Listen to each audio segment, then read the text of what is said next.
Hi everyone, today's the 9th of March 2018 in New Zealand, and we're just humming along in phase 3 of pregnancy and dealing with the 10 pregnancy skills that fathers developed in the Birthing Better childbirth preparation approach to birth. And they developed all the skills in all of the Birthing Better resources along with women.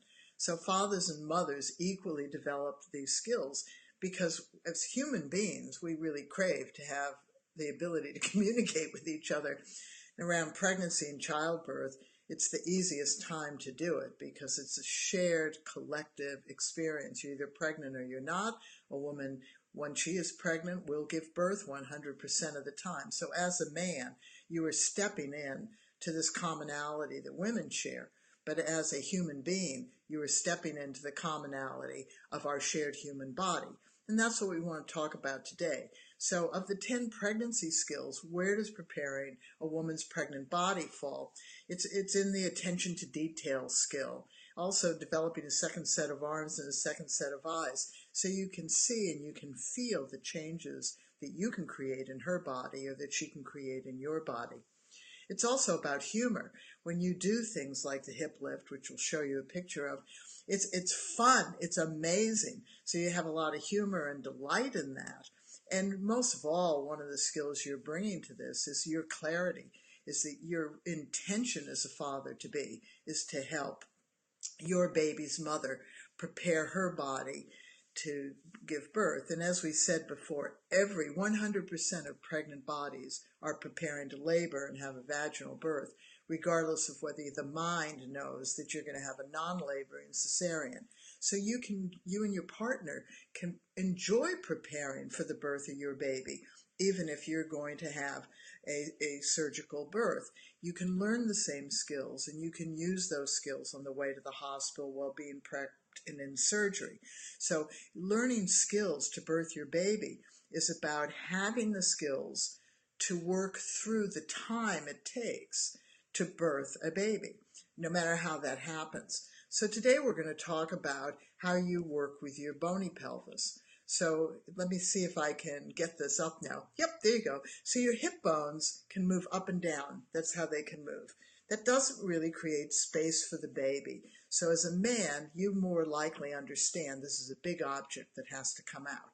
But we found out that the hip bones can move up and down, which means that they can be moved. So then we had to figure out how they moved.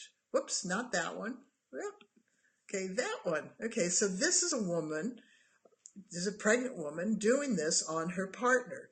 So you can see she has one hand on his hip bone and the other on the bone he sits on. And we both have that. And then when you press down on the hip bone and lift up on the sit bone, that can create space sideways that the up and down motion of the other photo can't create. So you can actually create space for the baby. And then if that man tightens up inside and she tries to push down on the hip bone and lift up on the sit bone, the space won't be created because of internal tension. So as soon as a man can feel that this can happen in his body, he has no difficulty doing this in his partner's body, and she gains confidence in his ability. So another way that we learn to open the pregnant body is what's called the sit bone spread. So she could be doing this on him as well. So you stand up and you hold on to those bones you sit on, and the person sits down into your hands, and you move those sit bones sideways. So both hip bones can then move sideways, and this creates space for your baby after there's been full dilation and the baby is moving down into the top of the vagina. And it allows that baby then to turn and come under the pubic bone, which it needs to do, because a lot of babies get hung up in the back of the sacrum. And so this is a skill that we figured out, and you figure it out by fiddling with the body. So tomorrow we're going to continue, because between 24 weeks and 36 weeks is when you start to prepare the pregnant body. This woman was 25 weeks when this video was taken, and this is part of the Birthing Better childbirth preparation courses. So please spread the word and join us. Become a skilled birthing family. You'll never regret that.